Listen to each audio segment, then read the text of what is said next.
800，美国鬼子的坦克。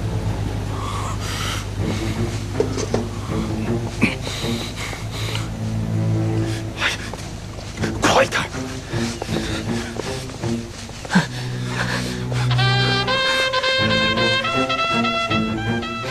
这谁啊？这不捣乱的吗？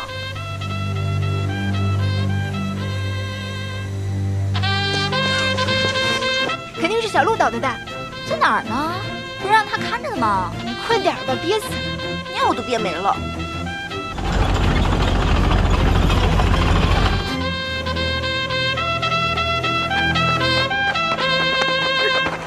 什么情况？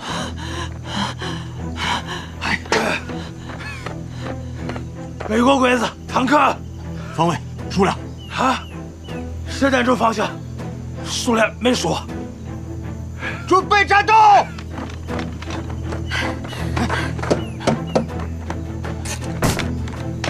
分发装备，拿着！来，你真的看到坦克了？美国的，好多！来，来，拿着！督察导员站出来！是男人的都站出来！江导员，江导员，梅子他们还没回来。一人一支枪，多拿子弹，没有枪的拿手榴弹。啊！拿枪！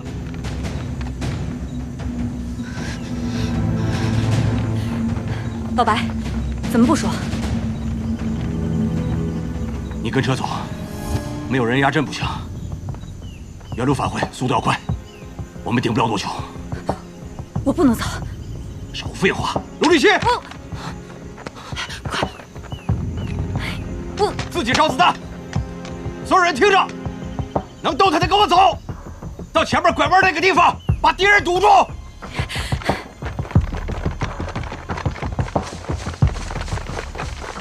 防空团的都上车！上车，快点站，快上车！ 防空团的都上车，快点儿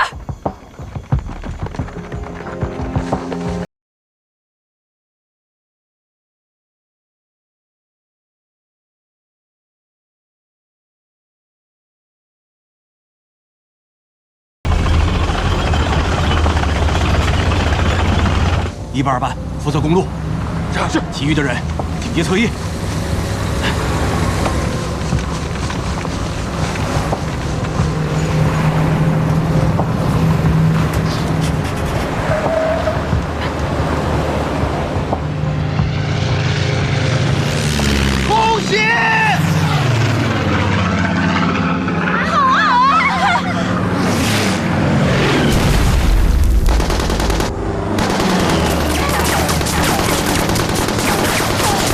快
部队是个炉子，你这浑身上下100多斤，甭管什么废铜烂铁，扔进去滚一圈再出来，那就得是块钢。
离那挡着，什么都看不清楚，不知道谁打谁，现在连个动静都没了。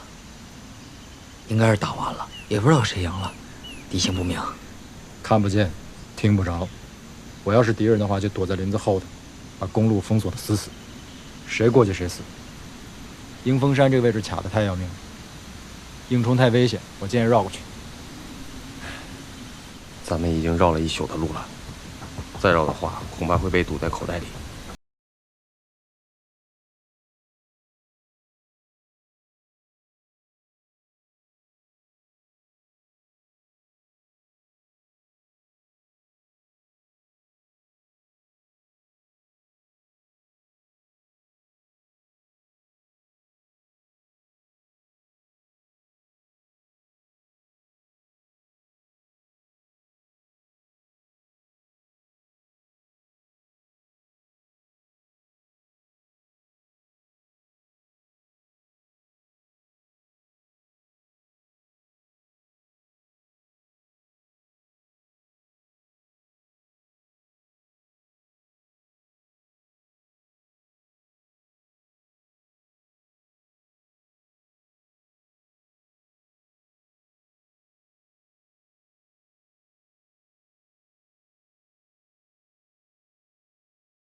等敌人开火之后，机炮排负责敲掉敌人的机枪，就这么办。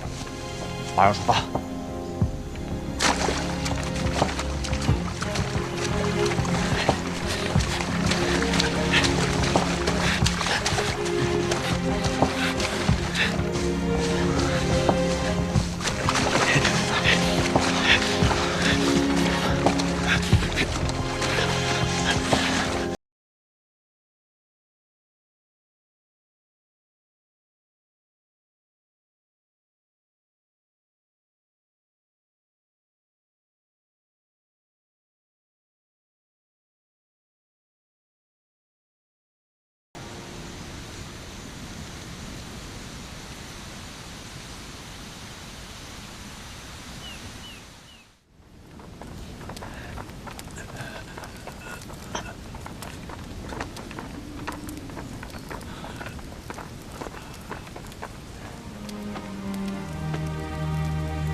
小心点啊！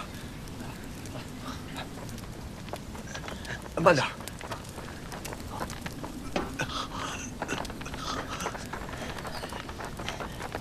来，往这边走。小心点。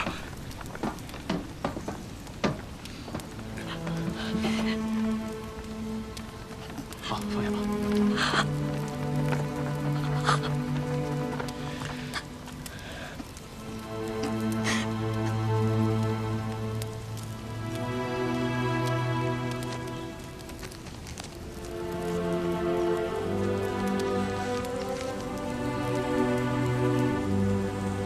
身上有伤吗？后面有卫生员。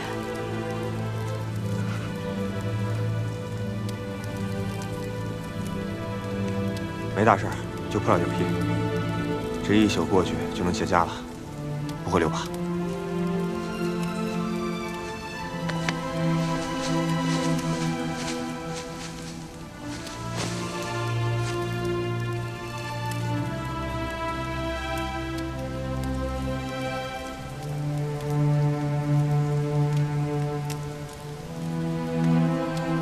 你们人都在这儿啊？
认识啊？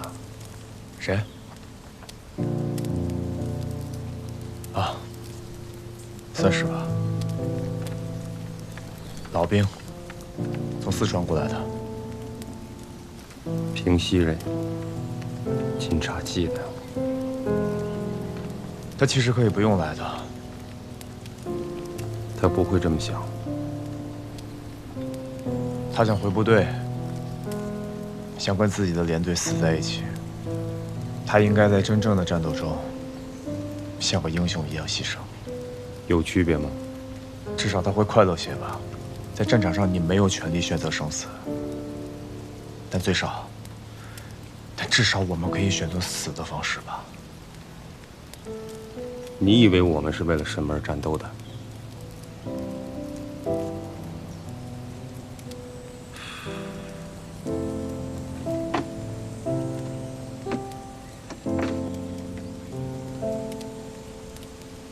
都长得跟花骨朵似的。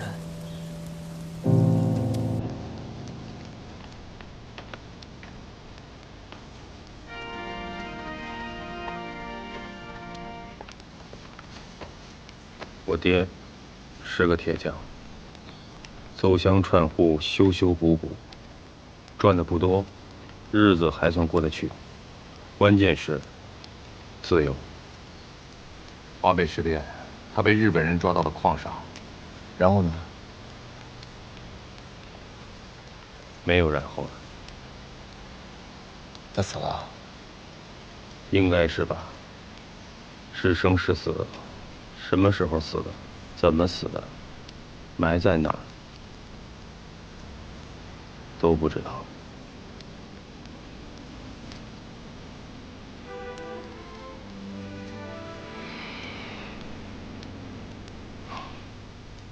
对不起。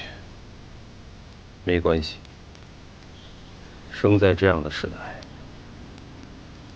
谁都没有自由，没有生的自由，也没有死的自由。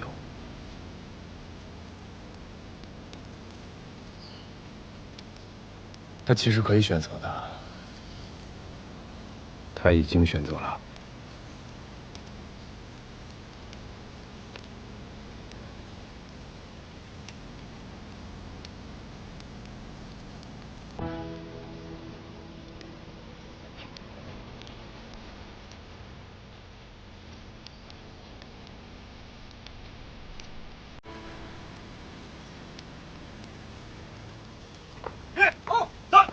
5、6、7、8、9、10、11、12。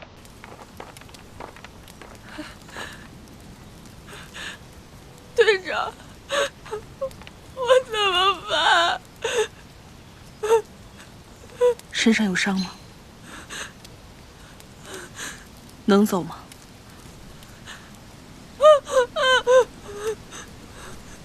那就跟着我走。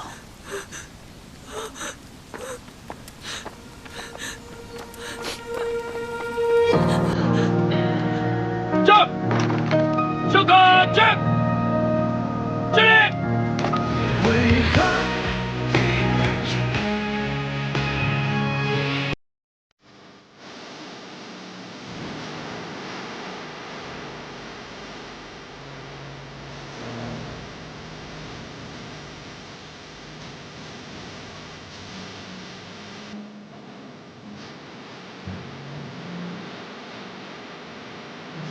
起立。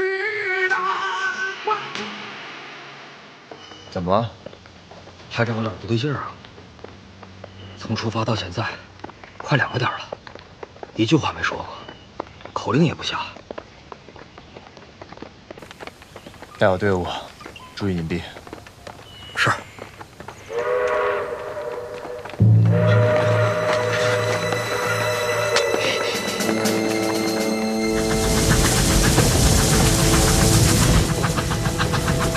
走，快走，快走！隐蔽。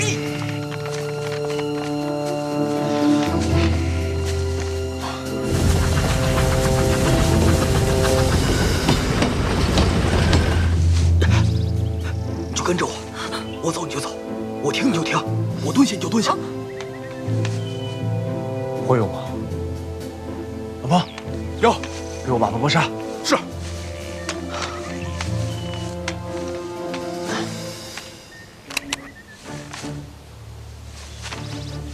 找好了，伙伴机就能射击。记住了，我朝哪儿射击，你就朝哪儿射击。我要不开枪，你也不许开枪。明白？明白。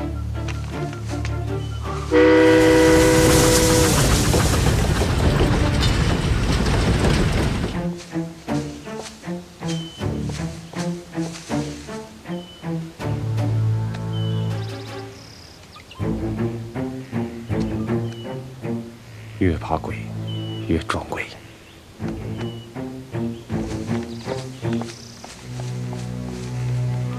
前面是个火车站，不小啊。红梅这是日本人修的，有几个大老美，2塔楼一边一个，一挺机枪。天桥上还有俩，地面上估计还有一个。地儿挺大，我估计屋里边里还有人。走。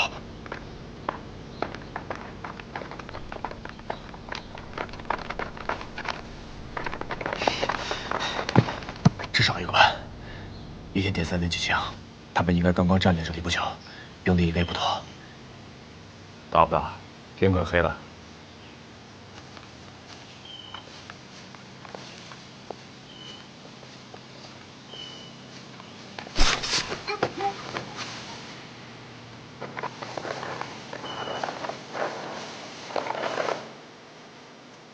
Hey! Who's there? Join back, is that you?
明天早上6点半，有列满载的军列从这里通过，所以他们才会守在这儿。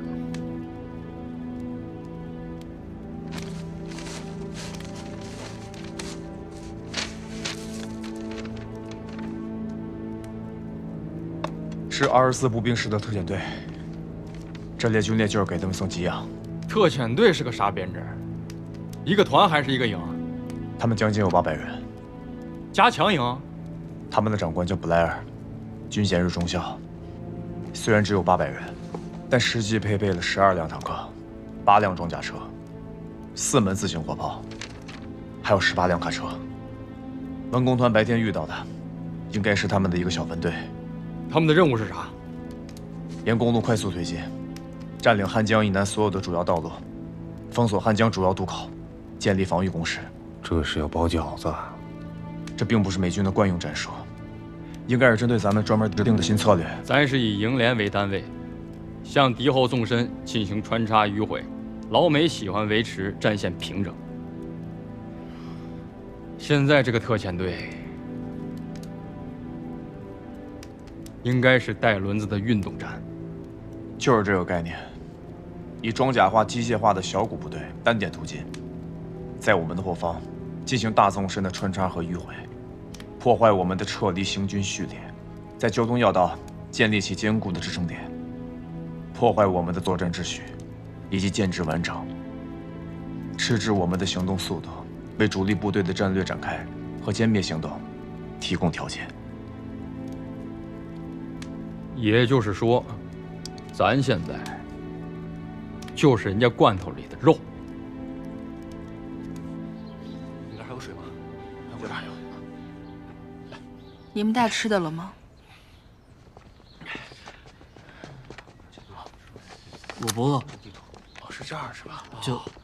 咱们在这儿吧，就是浑身使不上劲儿。亮子，哎，有。给他们弄点吃的。是。你什么意见？你左倾，你冒进！我告诉你，你别给我乱扣帽子！我没给你乱扣帽子。我们现在最紧要的是找一条最安全的撤离路线。这列专列是干什么用的？它是给敌人输送补给用的。我不管它是干什么用的，从这儿到南最少还有130里地。这是特遣队。对，就是这种特遣队，它不止一个。这些特遣队太扎手了。我告诉你，只要他们建立起补给线，他们就能建立起阵地。到时候咱走不了不说，只怕一个团、一个师，甚至一个军都会被跟着困在里头。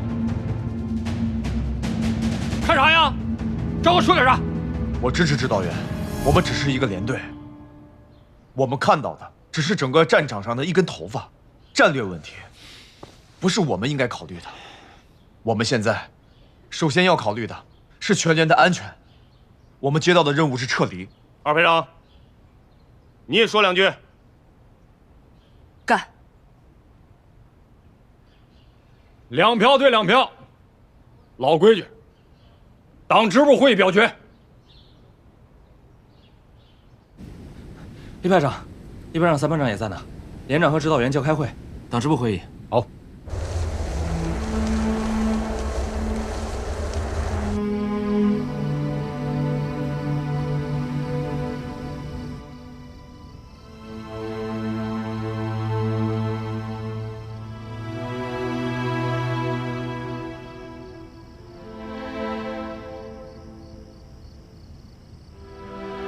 为什么不干？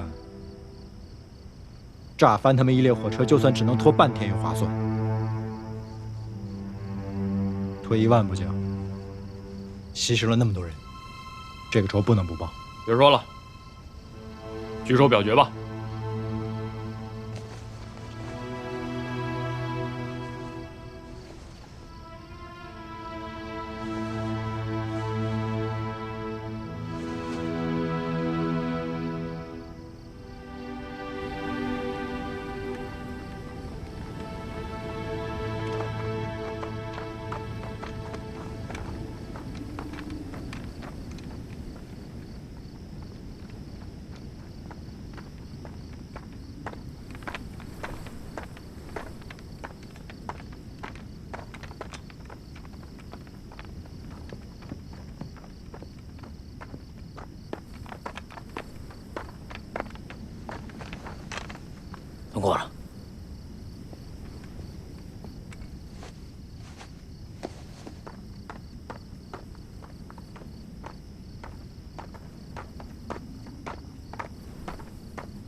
少河，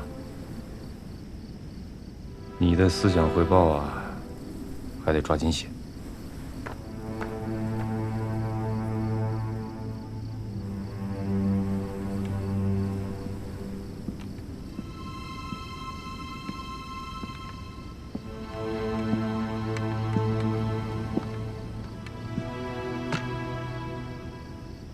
饿不？我现在不想说话。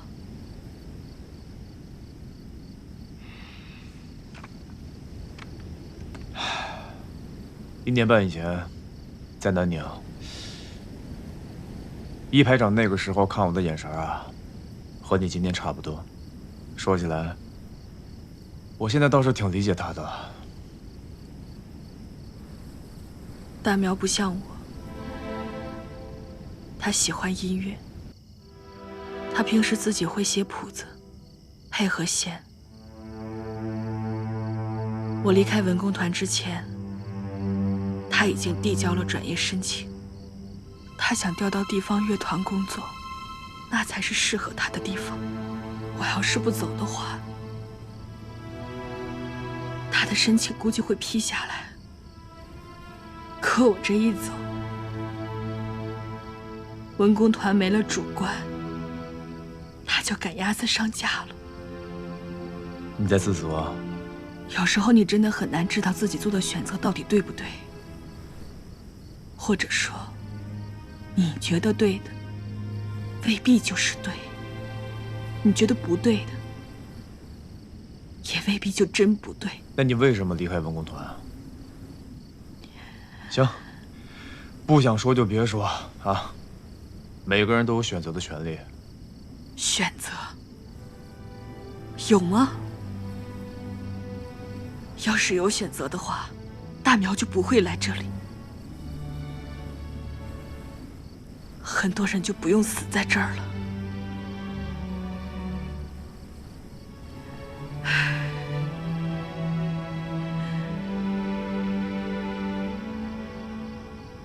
你知道吗？我今天一直在想，为什么死的不是我？你这么难为自己，什么都改变不了，蠢不蠢啊？蠢，当然蠢。要是不蠢的话，也不至于。算了，不说了，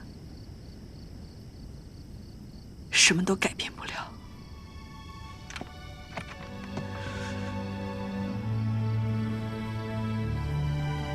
我觉得三万有点不对劲。正常，谁还没个七情六欲？我有点担心啊。别瞎操心了，人家党龄比咱俩加起来都长。他一向冷静，今天的事情刺激到他了。要是全连都在咱们眼皮子底下牺牲了，我估摸咱也疯。风归风，事归事，一码归一码罢。人不是木头，那些丫头，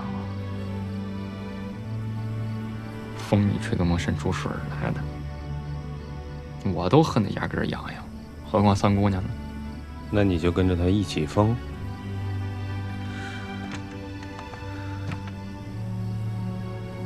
我没有疯，我只是有些麻木。痛到极致，就是麻木。我知道你埋怨我没有支持你，其实我知道这么干不好，风险也很大。可我就是想干，我想把他们一个一个脑浆子都干出来。我憋了一肚子的火，不知道该向谁发。我想打人，我想骂人，我想杀人。情绪就是这样，该宣泄的时候就要宣泄，憋得久了，好人也会被憋出毛病。有时候啊，疯一疯，吼一吼，没什么坏处。我只是想疯一疯，不是真的疯了。在这个时候啊，不太适合做出决定。我做的是我自己的决定。换了以前，我一句话都不会多说。可现在不同了，从我决定回来的时候，我就知道，我的命和你们的命拴在一起了，可他们的命都没了。所以你得坚强起来。你要恢复冷静。你经历了那么多事情，走了那么远的路，你比我更记得回家的路。回不去了，再也回不去了。我到现在为止才开始有一点理解，为什么你们所有人都把这支队伍当回不去了，再也回不去了。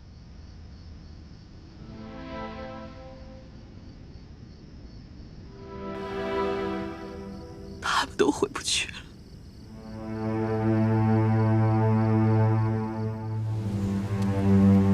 我从未如此喜悦，沉浸于甜蜜的安宁。飞蛾在黑暗中起舞，却又翩然扑向光明。我从未如此彷徨，徘徊于忐忑的爱情。黄鹂在树梢头歌唱，期待着雄鹰的聆听。我愿栖息在你宽阔的羽翼下，回味岁月的宁静。我愿投身在你熊熊的烈焰里，融化酷寒的坚冰。跨越生死的记忆，只留下你的姓名。穿越战火的足迹，请带上我，携手前行。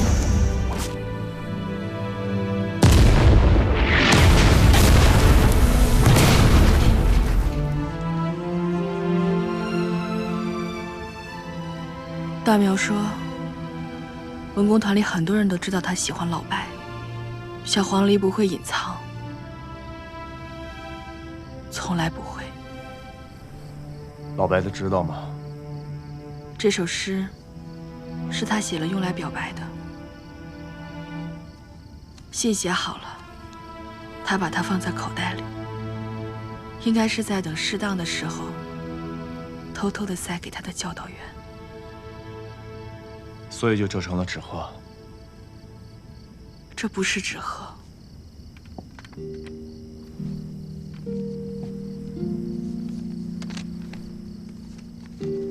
是鸿雁。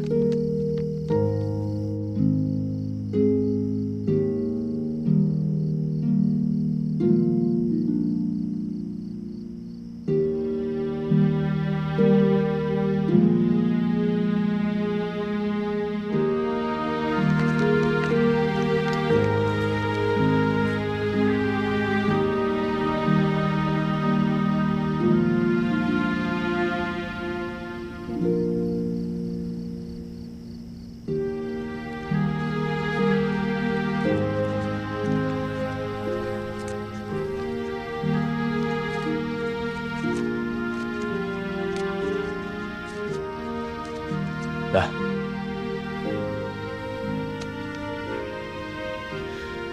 亮子给你的，他也给你了。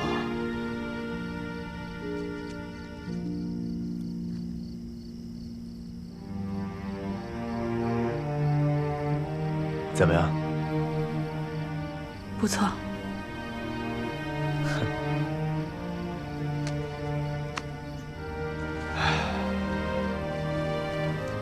你不尝尝吗？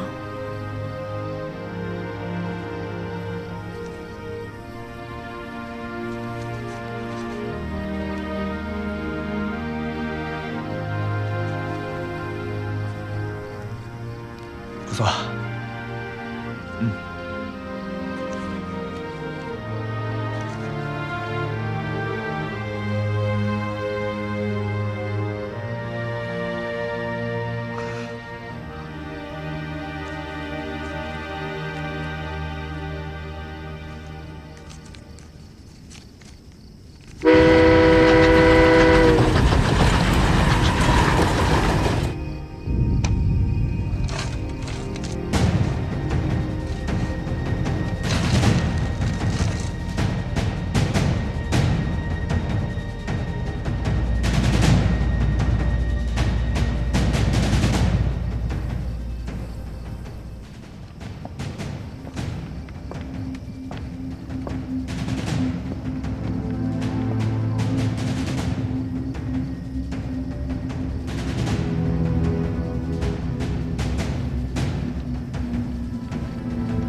三姑娘，时间差不多了。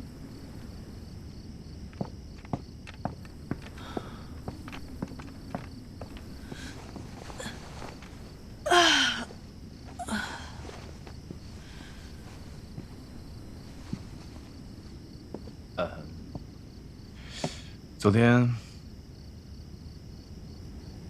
太累了，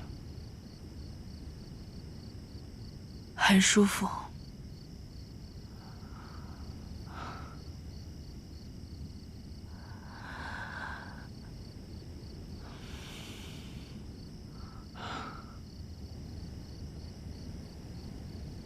走吧，中队出发。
他们加岗了，公路上有宪兵。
让200军。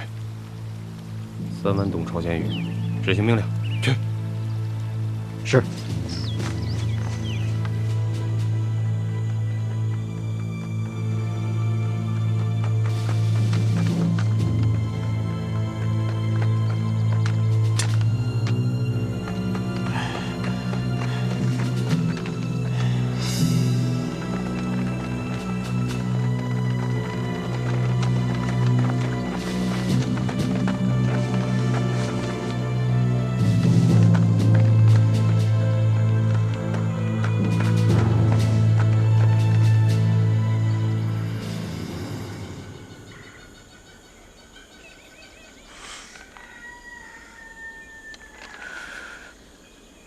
解除警戒。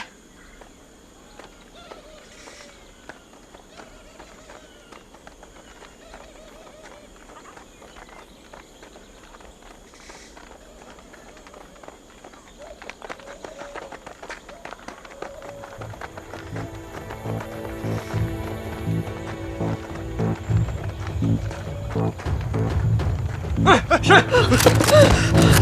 사지 마요. 사지 마요. 없어요. 걱정 마세요, 어머니.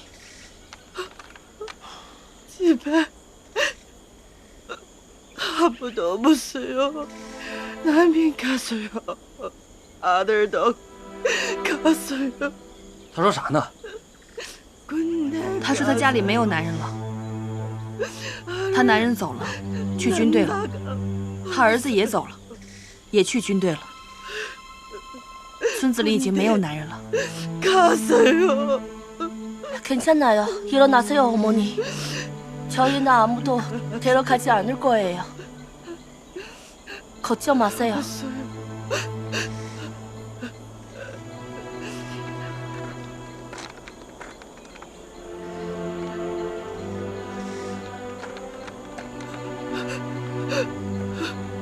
없어요.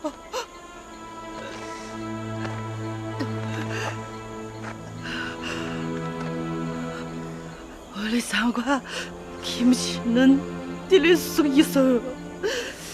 그러나 거기는 없어요. 장영한 사람이 없어요. 걱정 마세요.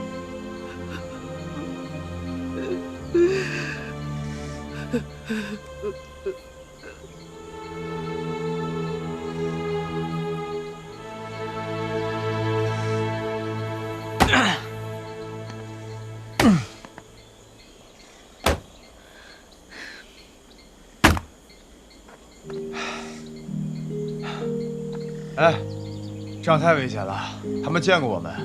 如果美军搜索这个区域，他们会暴露我们的行踪。好好干你的活，用心点。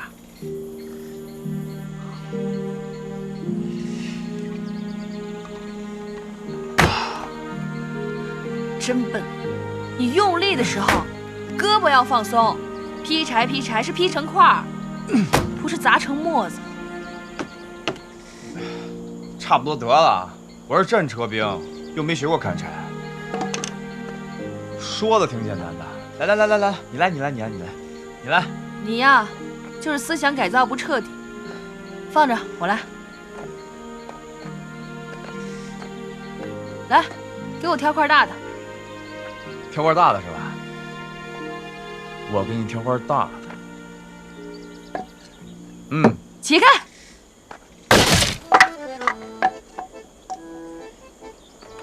同志们，加把劲啊！哎，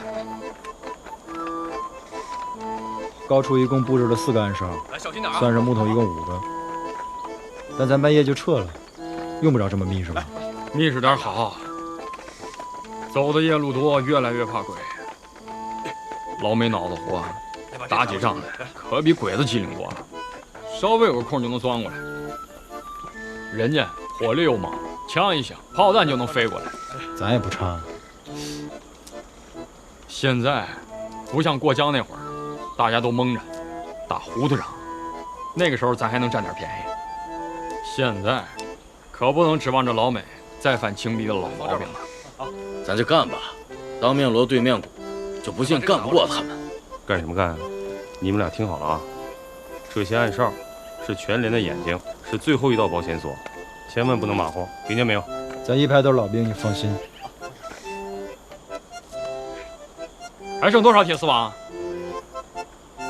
命令，把村子周围给我围一圈，多设点半雷。去吧。是。抗大还教这个？陕北高原上面没有煤，也没有汽油，家家烧火做饭都得靠柴火。这些活计只要不行军作战，人人都得会做，不光我会，八爹也会。原先听说你们官兵一致，我还以为只是穿衣服一样的。不稀奇，八爹不光会劈柴，种地也是一把好手。伺候庄稼、种瓜、种菜，拿起来就干，干得比谁都好。边区有一年搞种菜比赛，他还拿过第2名呢。第2名，第1名谁啊？周总司令。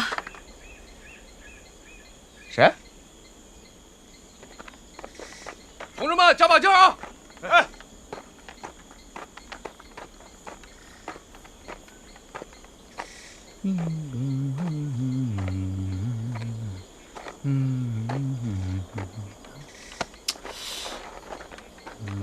谁呀你？哎呦，咋的了？网子呢？扔了。你再给我说一遍。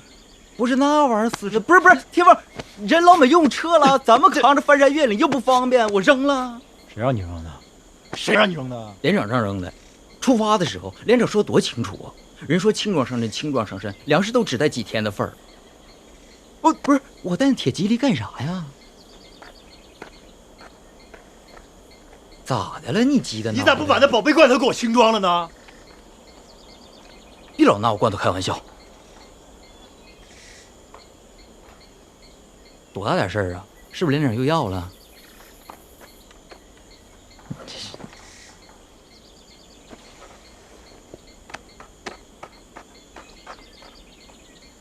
这事儿你先别慌啊。不是，咱们排不是没带吗？人3排带了，啊。滚！还。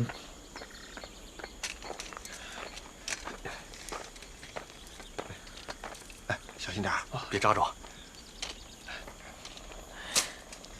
死沉死沉的。排长。这一排长纯粹欺负人啊！他凭什么给咱下命令？他也是排长，你也是排长。他一句话，咱们就颠颠的上赶着，又出东西又出力，连个客气话都没有。你瞅臭鲶鱼那个臭德行，要不是他们一般把东西扔了，哪有今天这出？弄得他反倒像是立了头等功似的。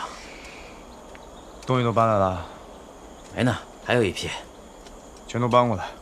外布置2道，中间挖条沟。就带几个钟点，至于吗？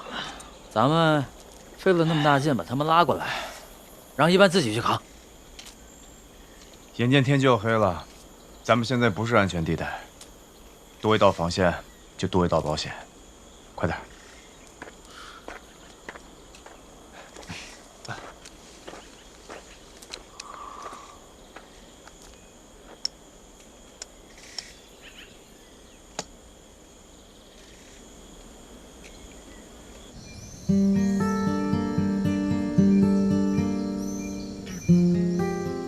那次啊，我都以为我挺不过去了，当时伤得不重，就是怕发炎。后来啊，我们排长看了看我，让瞎子给我找药，找一种叫黄胺的，就是一种消炎药。哎，你们排长原先是我们队长？不是，哎呀，我记岔劈了。我们那排长不是现在的排长。我们那排长啊，这当时受伤了，所以3湾姐才当了我们的排长。是3排长？对，就是现在的3排长。哎，别说啊，你俩还挺像的。他是那边的人，你俩都会说洋文，都那么洋气。当汉奸的人才会说洋文。我不准你那么说我们排长。我们排长才不是汉奸呢，我们排长是战斗英雄，他干倒过3辆坦克呢，怎么就成汉奸了？又没人逼你说。我不是这。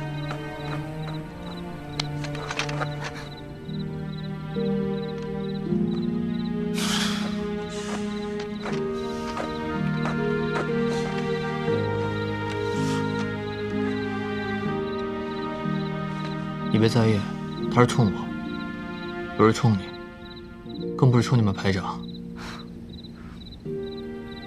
当时我们晚上睡不着，我们又是一群胆大包天的孩子，大晚上趁着老师们都睡了，就翻墙头爬出去，沿着山路疯跑，一直跑到杨家岭上头去玩。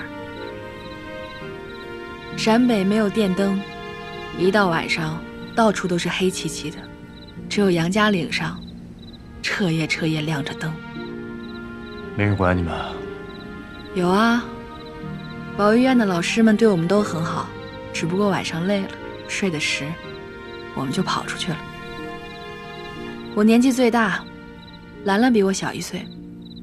哼，这2个小姑娘。兰兰可不是小姑娘，她是男孩子。你别打岔，我没说完呢。你说。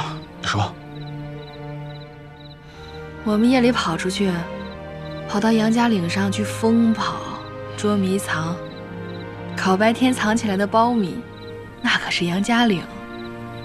警卫团的暗哨其实早就发现我们了，但不是敌情，就没有管。后来是中央管理处的人接到电话，才把我们抓回去。挨训了？才没有。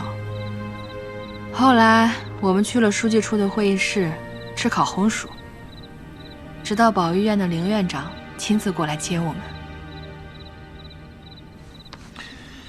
其实我们排长真跟你挺像的，他会吹口琴，你会吹喇叭。那不是喇叭，那是小号。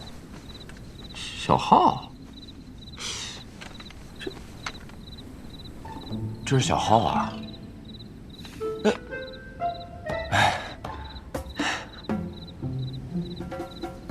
这吹起来比喇叭好听多了吧？你看啊，这个是号嘴儿，这个是号管，这个是调音器，这个小号呢，它有很多种音调。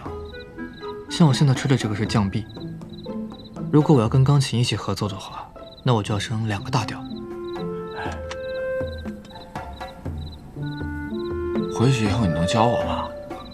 可以啊，但是小号吧，它学起来没那么容易。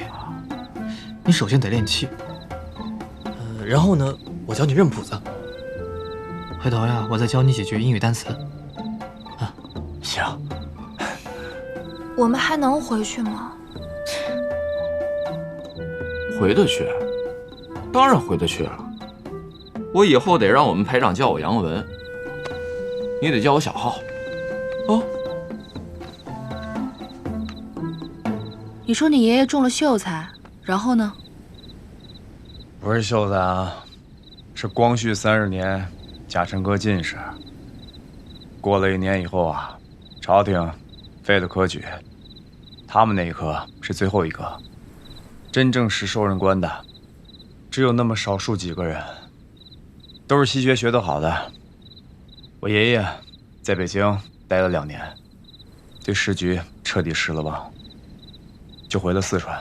当时有些人在成都发起了游学预备学堂事务，他也报了名，但是他并不是为了出国游学，只是为了看看西学到底是什么样的精深学问。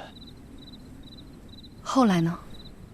乱世求学哪有那么容易啊？咽不下这口气罢了。我爷爷在学堂学了几年，西学没弄明白，倒是因为他的国学底子厚，被学堂看中，当起了教书先生。直到保路运动爆发，他跟他的同学、同事都上了街，参加了保路同志会，被赵尔丰的兵用枪把啊，把锁骨都打断了，到现在肩膀上还有个坑呢。哼，那算起来，也是老革命了。他对革命2个字是深恶痛绝的。我父亲当年要离家到广东考军校，被他关进祠堂里面抽了20大鞭，之后给我父亲定了门亲事，就是我母亲。当时就在我父亲的婚宴上，当众立了家训，成家之后不得踏出家门半步，除非生个一儿半女，否则不会让他走的。你父亲离开后去了哪里呀？先是上海，报考了无线电学校，后来就有好多警察来家里面找人。我和我娘才知道我父亲他出了事儿。我7岁那年，他突然捎了一封信回来，说是和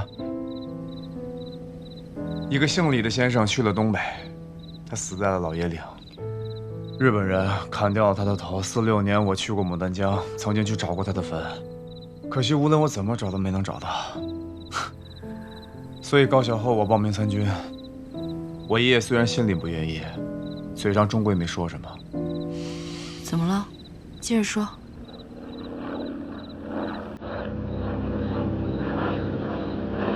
这什么呀？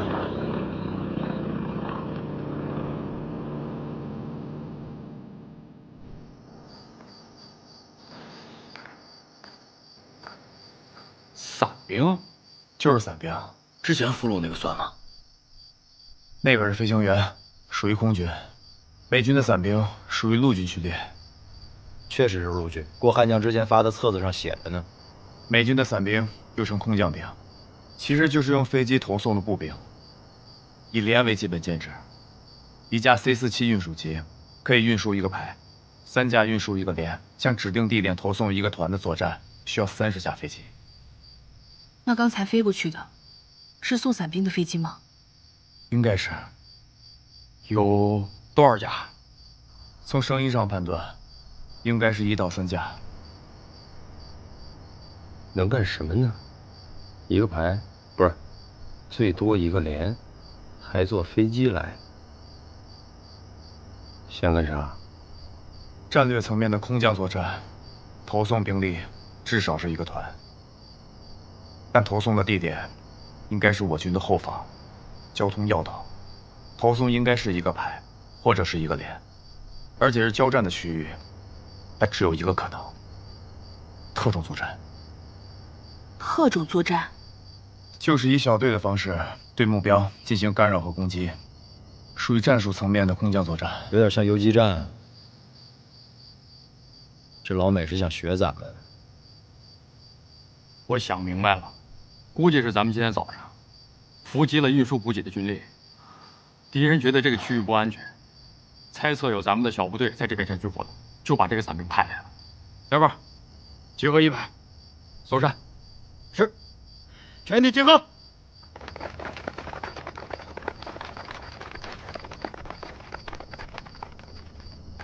我觉得黑着天未必能找到人。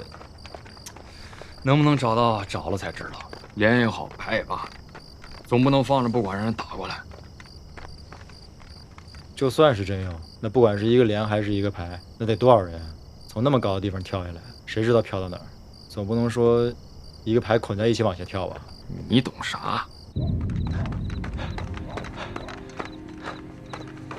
醒醒，排长，嘘，快点，把大家叫醒。出啥事儿啊？快！起来，集合了，起来！醒，起来，集合，快！集合！起来了，快醒，快起来！集合！哎，班长，又出啥事啊？废什么话！排长命令，2排集合，快！集合了，快！排长，快从村子后面撤出！是，不要走门，走这边。走。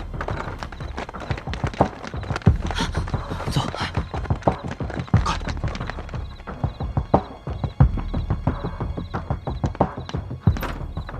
以战斗小组为单位，迅速撤离村子，注意阵型，不要掉。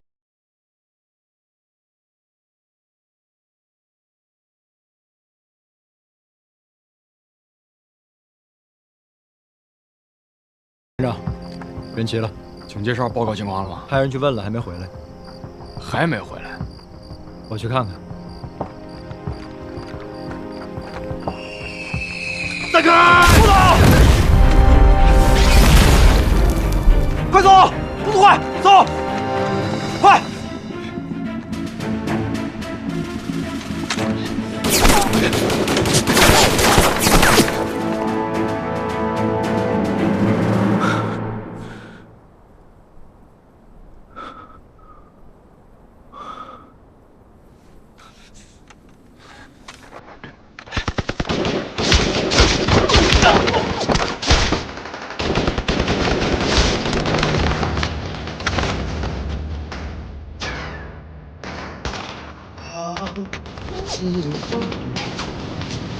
辽阔的城，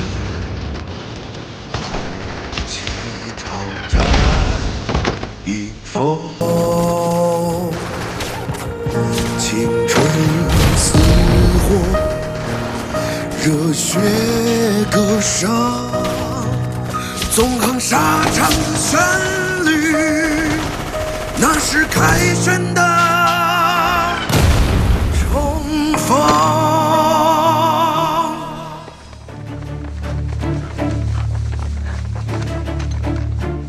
排长，我带人先去搜一下。你熟悉地形吗？手榴弹，搬上搬来。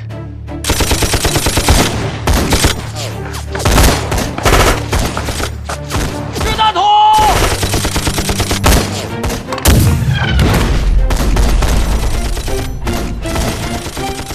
停止射击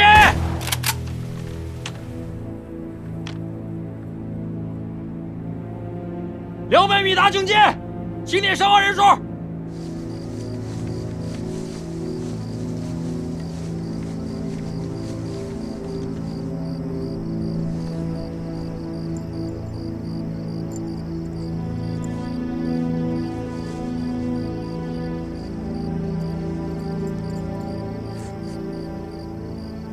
排长，枪声停了。8班向2翼放出警戒哨，7班、9班准备射击。机枪和掷弹头设置在那里。是。大成，什么情况？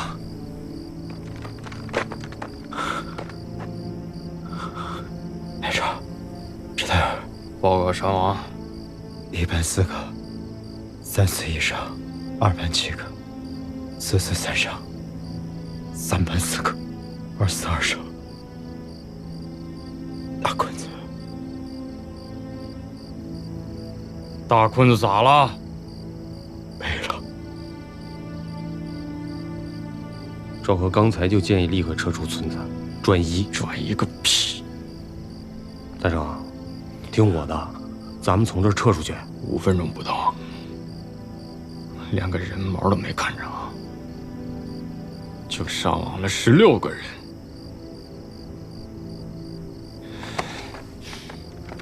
2排、3排部署阵地，1排能动换的跟我走，老子倒要见识见识，这个反兵到底是长了3只眼睛还是6只手？走！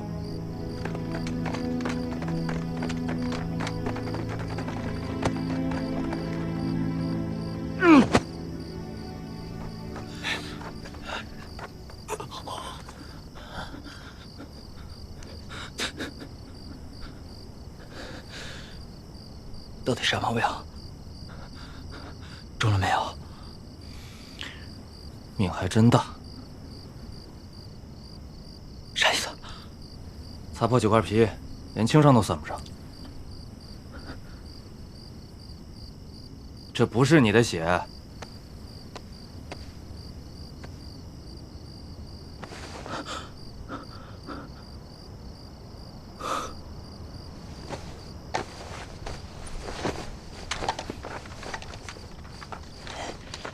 站住！你要去哪儿？找连长跟天放。你去找2排长，看看2排的情况。我是1排的兵，那你就不是4连的兵吗？行，我服从命令。告诉赵和，不要擅自行动，听候命令。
不管发现啥，都留点神，别轻易举动。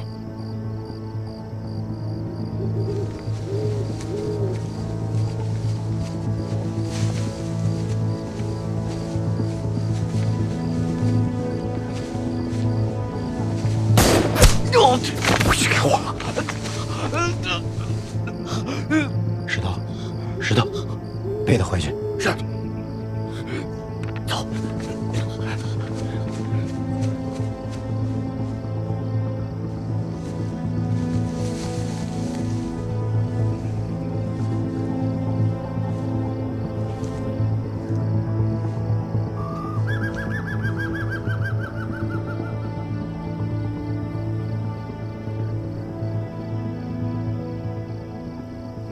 这伙子老美有点邪乎，大家一定要倍加小心。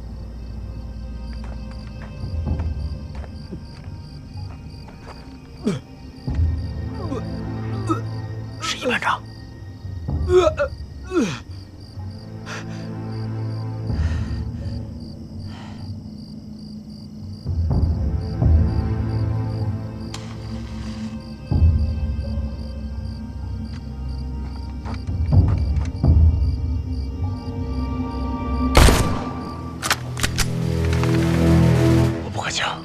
谁都不许开枪。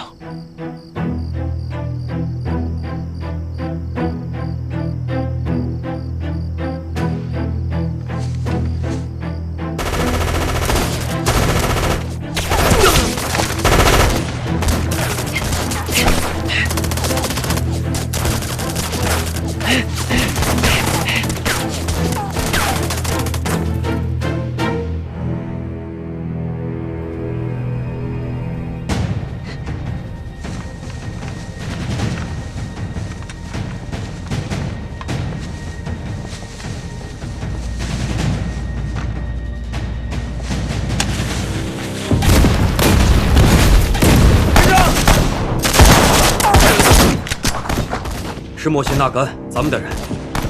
3排交上火了。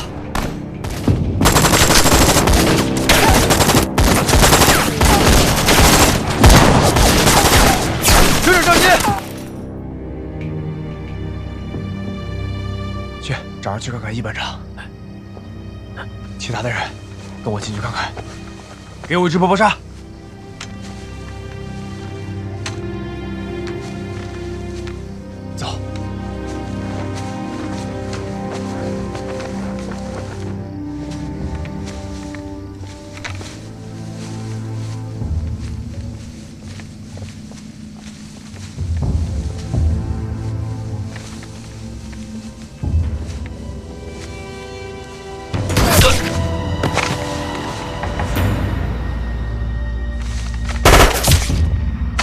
鞍山海城，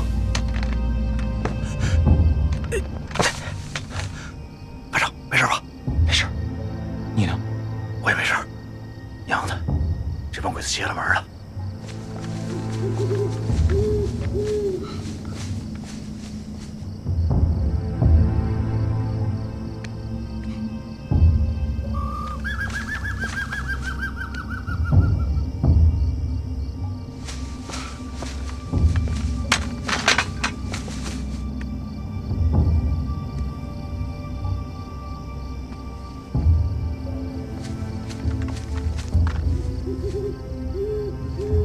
查来了。怎么样？没中枪吧？中了，吓死我了。可惜了，应该还能治。军衔最高的是个中士，看着人好像不太多呀。也可能是还没完成全建制集结。齐班长，按照原先的命令，封锁树林边缘，任何对不上口令的都可以开枪射击。是。其他的人，跟我进去看看，注意四周，跟紧我。凡是我脚没有踩过的地方，尽量不要去碰。参谋长，我和指导员汇报一下情况。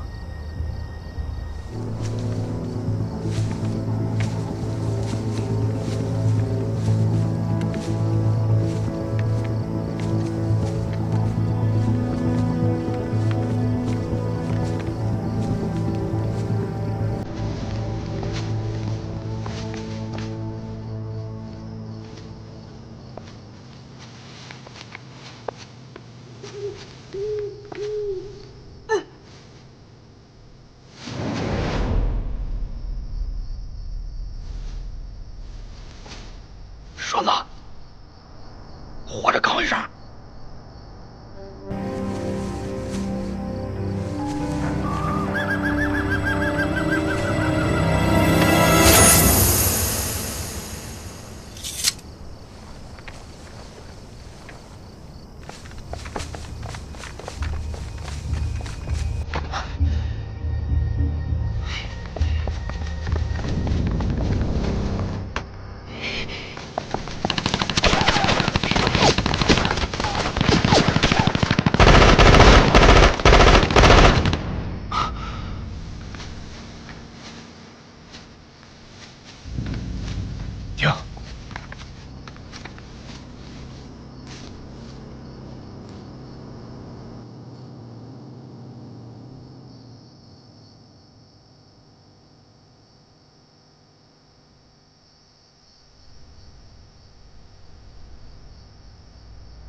他受伤了。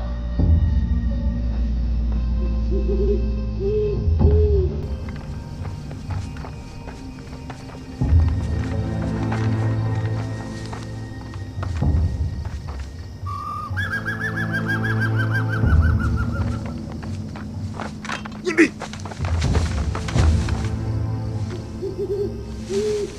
口令！鞍山！海城！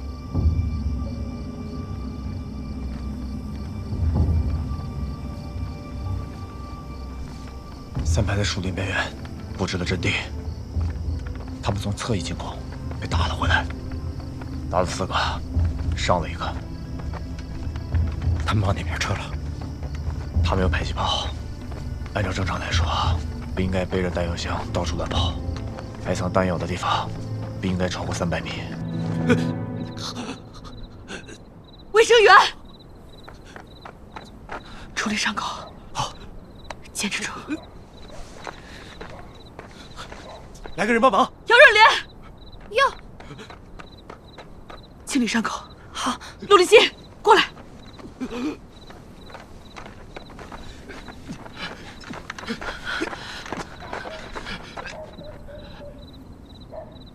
按着他的手，按着他的手。人渣，没大事，你这个就是稍微大一点的口子，只要扛过了发烧和感染这一关，不出1个月，我保证你活蹦乱跳的。卫生员，有，快过来！来2个人。袁平，你给我过来。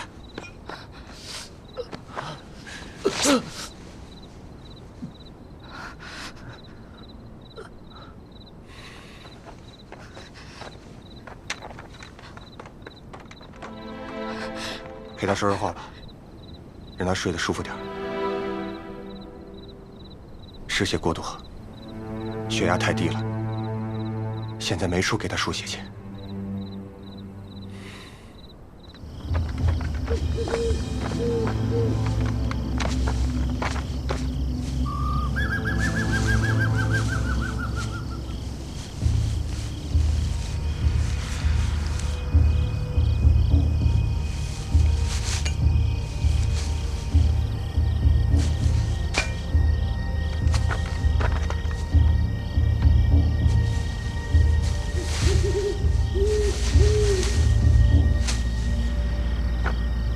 就是这儿了。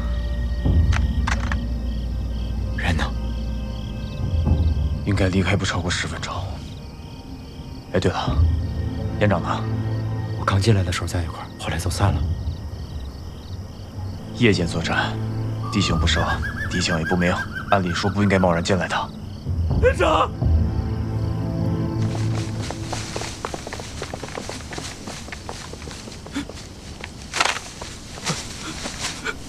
我不知道，我踩空了。我一开始跟着连长去找一下那个，找一下卫生员，对，卫生员。醒过来，我就在坑里挖出来，连长就看着我。谁那有纱布？一动不动的看着我。纱布，纱布，我让你的纱布，纱布，纱布，掉下去了，我掉下去了，然后我就没有了，我醒过来，连长就在那坐着，我不知道，我什么都不知道。连长没事，连长就在那坐着，没事。他不看着我，我什么都不知道。一侧平滑整齐，一侧参差，应该是伞兵刀造成的。敌人到底是什么人？从臂章上来看，应该是第11空降师的187伞兵团。兵力？从战斗情况来讲，来的应该是一个排。依据，如果来的是一个连，咱们现在就都躺这儿了。当然，也有可能是降落的区域太广，来不及完成集结。不过今年是满月，又没有风，按理说降落扩散的区域应该不会超过3公里。就算一开始没有集结起来，现在也该完成集结了。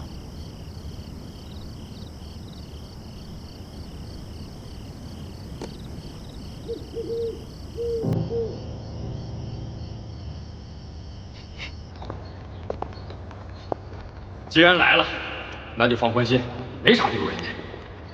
连里像你这样一大把人，你放心，咱们部队有纪律，不允许歧视解放战士。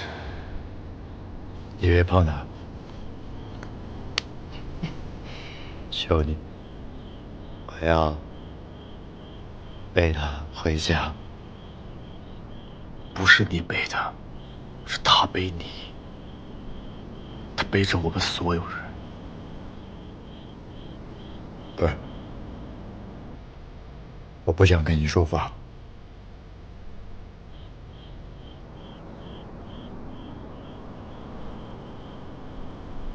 这里所有人都把他当哥哥，他不是你一个人的，别那么自私。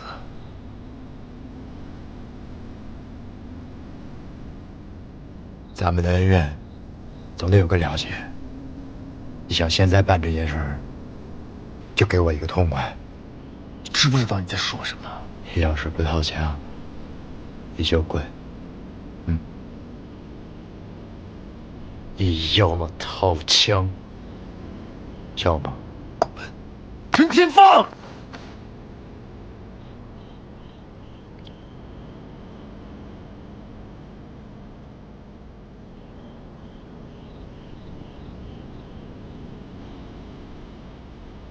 连长已经牺牲了，他尽了他的职责。你是个活人，有活着该干的事情。你的兵还在等着你，看着你，你知不知道？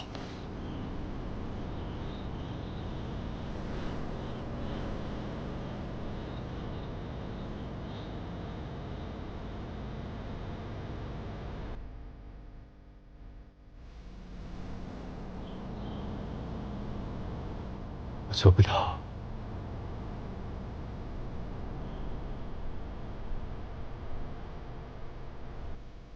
我就是个骗子。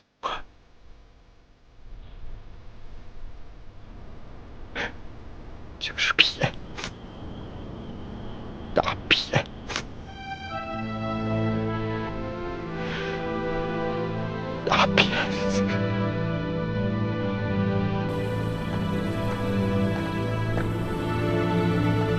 我就是个骗子。跟我来。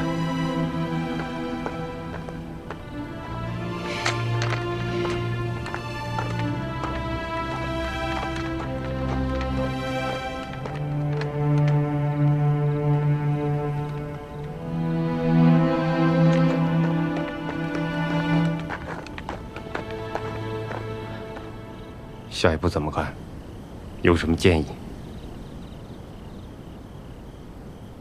这种独立执行特种任务的伞兵，应该会配合独立电台。明天天一亮，轰炸机就会来轰炸这个村子。他们会通过电台，随时通报我们的位置。从天亮开始，不管我们走到哪里，美军的飞机还有地面部队就会跟到哪里。大坤子，你这家伙的，给连长打前站，心里有点数。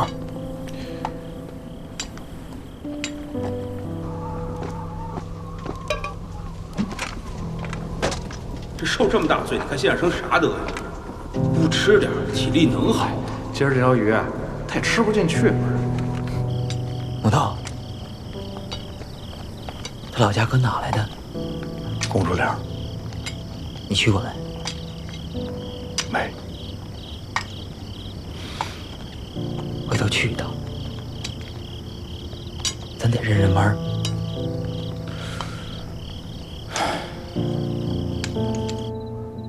这支美军的侦察队行动速度很快，熟悉密林深山的作战。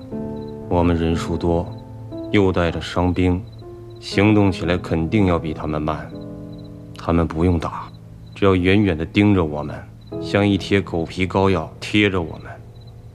接下来我们就都不太平。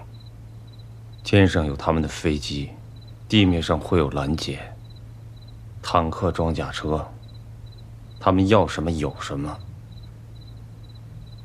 这么走下去，不用2天，咱们的人就死光了。为什么要走？把他们杀光了之后再走，走得安生，走得干净。等一下。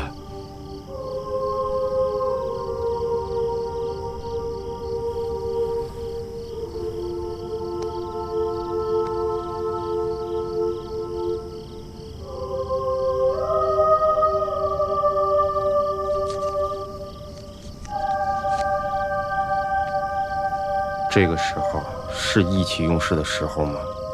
刚才那一仗，你们一排牺牲了17个人，重伤4个，还把连长搭进去了。你们只剩下了10几个人，怎么打？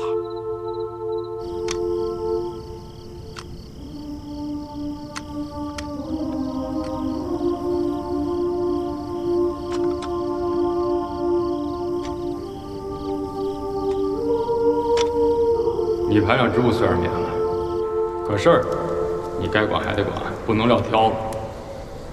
你是老战士、老党员，这种事儿就不用我再盯着了。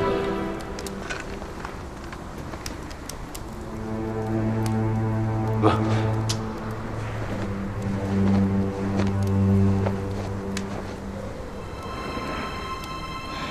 好好站岗。是。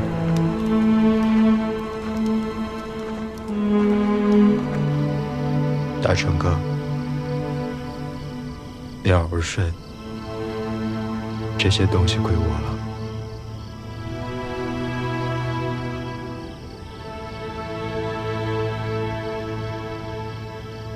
1排没人，2排、3排机炮排基本没有任何的损失。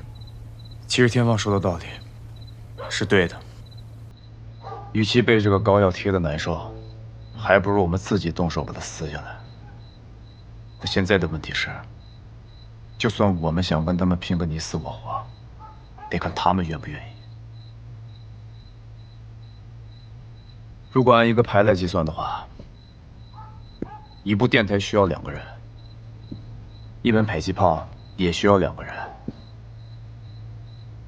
敌人死了5个，受伤的只有1个，一个伤员最少有2个人照顾。那么现在敌人至少有11个人不能随时机动。按照一个排36个人计算的话，那么现在我们面对的敌人是25个，我们现在上上下下至少应该有90个人。你们都是打过游击战的，应该清楚，这种时候人数多并没有什么用。换作是我们的话，如果还有26个人，一定会发起攻击。但这不是美军的作战原则。那是什么作战原则？尽量集中火力，而不是集中人力。他们火力本来就不强。刚才在交战当中出现过 M1步枪、黄油枪、迫击炮，但没有出现机枪。美军伞兵不配机枪吗？当然会配了。勃朗宁.30是美军的标配，他们之所以不用，我想不是不想用，而是因为一些特殊的原因不能用。啥原因？枪坏了？也有可能是在降落的过程中摔坏了。所以对于美军来说，火力处于绝对劣势的情况下发起正面进攻是非常不明智的选择。为什么？因为不值得。美军的优势是强大的低空火力，拿步枪和我们互射是效率最低的战术。能用子弹、炮弹解决的问题，为什么非要用人力来解决？那我们现在该怎么办？我这不是做球，我也不想冒险。要确保主力部队安全撤离，这个险就不得不冒。全连按照原定计划撤离，留一支小分队拖住敌人。一排留下，我带队。不行，这场仗不好打。这帮玩意儿真挺能弄的。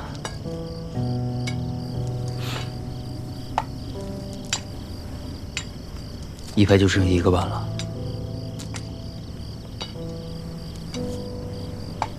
咱们这些个人得看人家的脸色。一排一共还剩下11个人，对方有25个人，就算是伏击作战，也不可能拖多长时间。指导员，你现在是代理连长，是全连的主心骨。连长没了，你现在要留下来。你告诉我，谁带全连撤离？如果你还知道我是连长，就不要再质疑我的命令。现在是在开会，不是在最后下达命令。2排、3排、机炮排建制完整，我们现在应该做的是保存有生力量。1排是整个4连的老底子，这件事就应该交给1排去做。我再重申一遍，留一个小分队打阻击是为了迟滞敌人，你不合适，明白吗？明白。那2位啊，我插句话，其实阻击是没有用的。如果美军这支小分队目标明确是我们的话，不管我们派多少人打阻击，他们都会跟着我们大部队。说句不好听的，他们完全可以通过电台派来2个飞机编队，一个轰炸阻击阵地，一个轰炸我们连主力。那什么有用？现在我们要抓住重点。现在美军的这支小分队，对我们最大的威胁，不是人员，电台。没错。破坏电台，所以人数一定不能多，留下来的人个个都要有用。那你告诉我，什么样的人才算有用？枪法好，擅长远距离射杀的，擅长野外伪装，懂英文的。 5个人太少了，你再考虑下。人数多不利于隐蔽，袭扰作战，作战人员的配合才是最重要的。记住，等我们隐蔽好了，撤回所有的暗哨，全连立刻出发，向北走。小心点。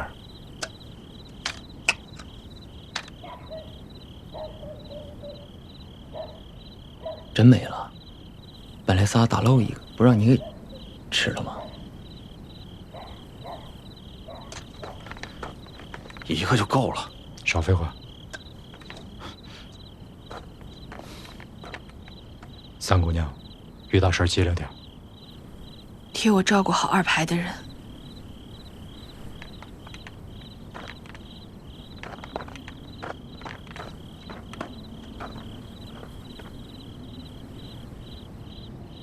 记住，你的命是我的。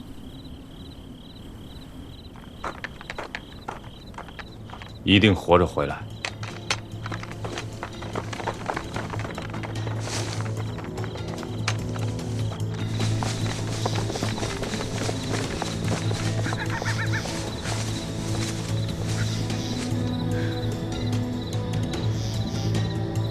你没事吧？怎么这么晚？从认识你到现在，你这是第一次主动要求出任务。凡事总有第一次。他们走了，该行动了。木头，走。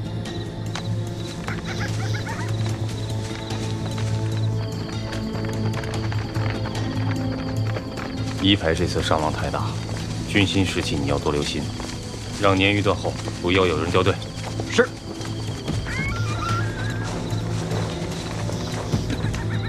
情况怎么样？这里和村子之间没有开过地阻隔，是最安全的通道。这一区域我和3班负责，木头负责我们的侧翼。明白。魏红和沈平去制高点，找一个能看到村子的位置，监视敌军大队。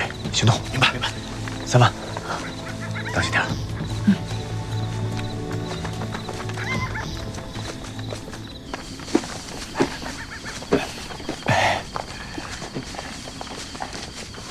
俺们家有种糖，苞米做的老甜了。哎，我跟你说，舔一口你都能美半天。那做糖的师傅是祖传的手艺。那时候日本子没来的时候，那大帅府的人年年来我们这儿买糖，一买几十斤。哪天给你整点啊？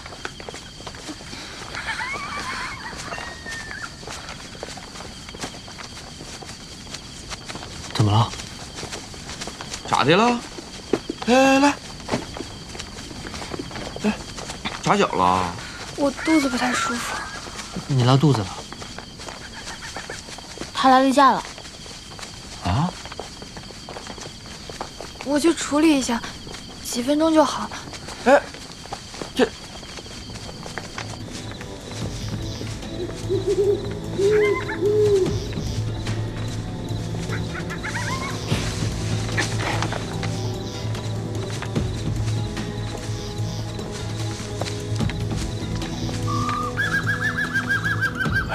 这啥情况啊？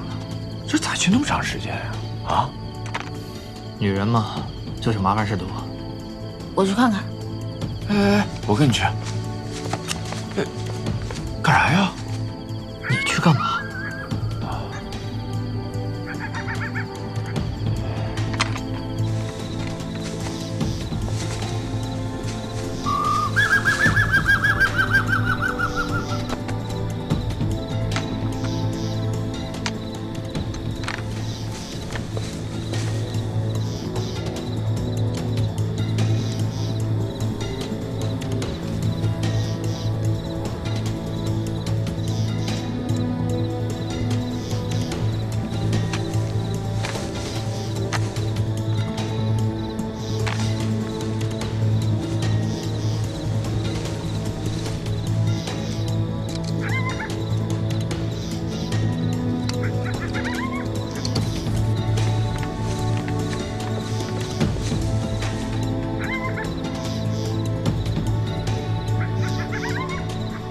？3下，2长1短，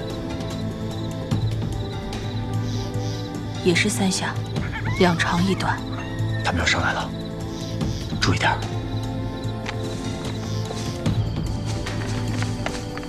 团长，怎么回事？是女同志方便的，咱也不好催啊。不知道打报告啊？跟上啊！啊，走。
加快速度，注意脚下不要摔跤，快，快！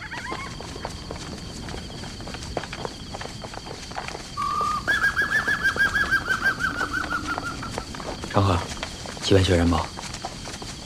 不少。高进，8班人齐吗？齐了。 7班、8班都齐了，6班呢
？There's no one here.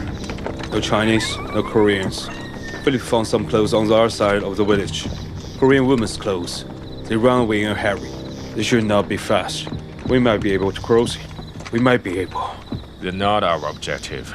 The Chinese left in order. They took their wanted.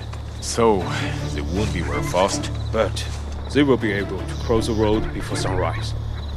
背电台的不在里面。 No, the machine gun needs to be fixed. We stay here. Tell Lei to take the high ground for the signal. Have them ready to tell General Brown our position. Request that they put a barricade on the road before the 地 sunrise. 形会阻碍无线电的传播，他们得找个消化好的地方。 I need you to plant landmines everywhere we're not patrolling. Copy? Yeah, copy. They will follow the trail the patroller left us. Dismissed.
我去那边看看，你待在这儿，原地警戒。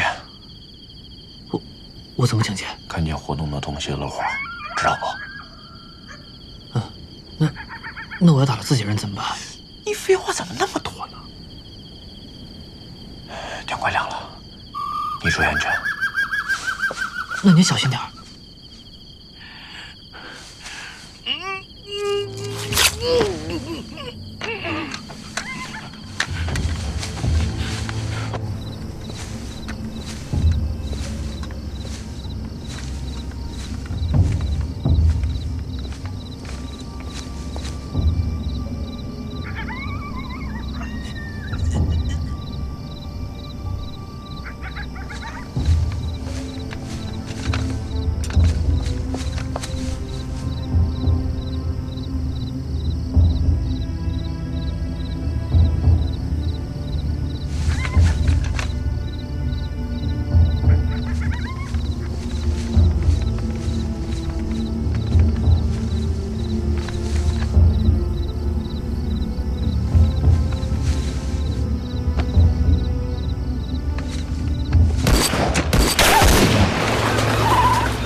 真是长能耐了啊！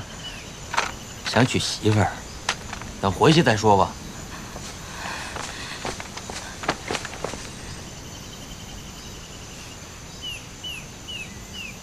你要没了，你妈谁养啊？用不着你操心，用不着我操心，我在这儿操碎心了。告诉你啊，这不安全，赶紧转移。干嘛去？我找班长去。那润莲也没有回来。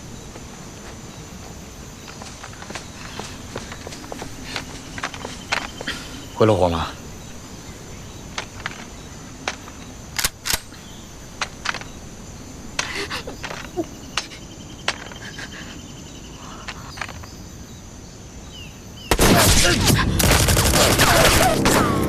趴下，散开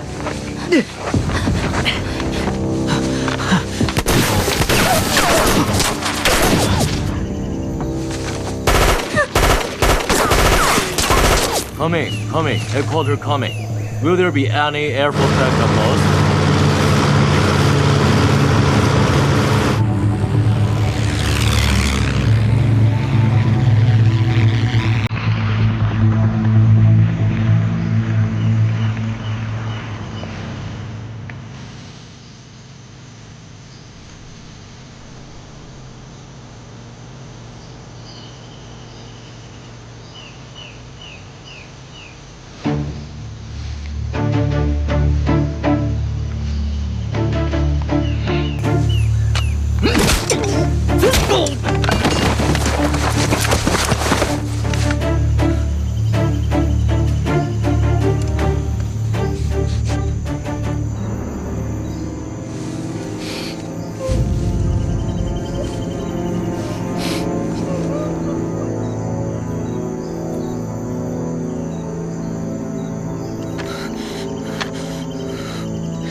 什么情况？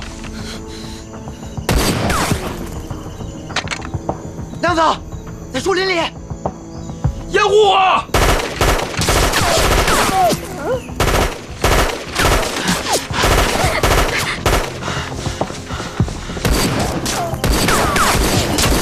走，亮子。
Leader Owen's still behind. They might have been in trouble. The terrain is bad. We gotta have a bad signal. We will get lost if Sheffield and Bo are both dead. No, we're close. I can practically smell the baked bars. They shouldn't send us here. This is a 24th Division mission. We are paratroopers. That's why they sent us. Bullshit! Based on what? Based on the fact that Matthew Riggle was a paratrooper? He belongs to the 82nd Division.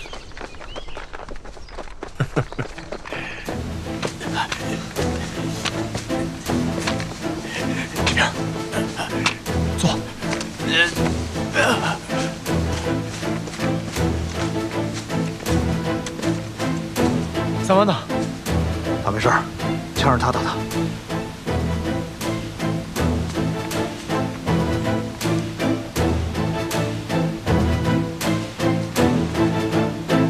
再让我呀！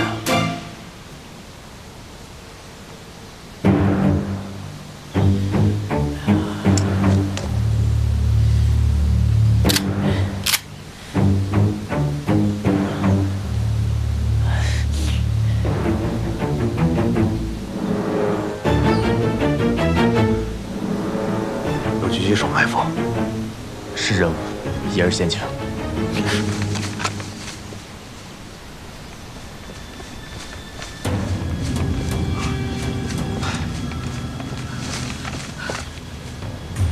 沈平牺牲了，狙击手，这家伙干的，连长应该就是死在他手上。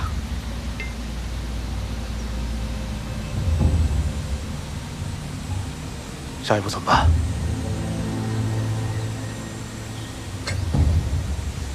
来，我背着你，我自己走，别废话，走。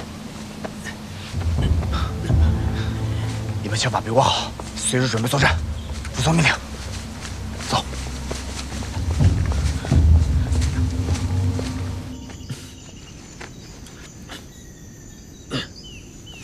我背着你吧。给我。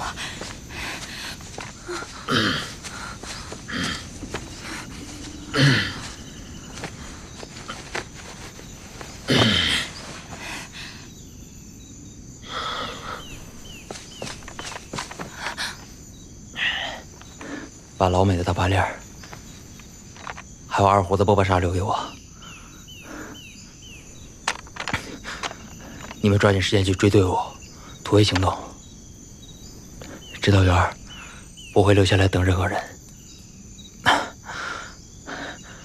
把他放下，你背着他哪儿都去不了。我背着他，不用你管。亮子，你听我说，我在这是班长，你是战士，你必须服从我的命令。亮子，我好好说，我好好说行吗？你把他放下，带着这几个活的往北走，能走多快走多快，1分钟都别耽误。执行命令。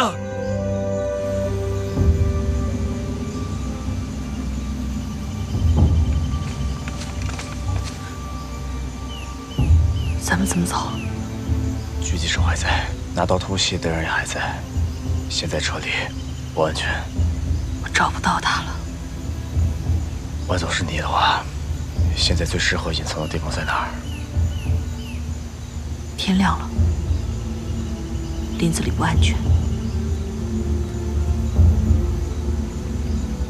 说的没错。他知道我们还在，得先想一个办法，把这个家伙引出来。他应该就在村子附近，或者更靠里一些。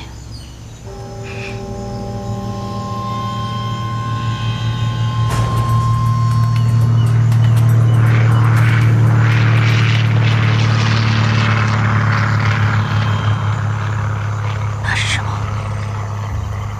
武器，或者补给，反正不是人。他们会过来取吗？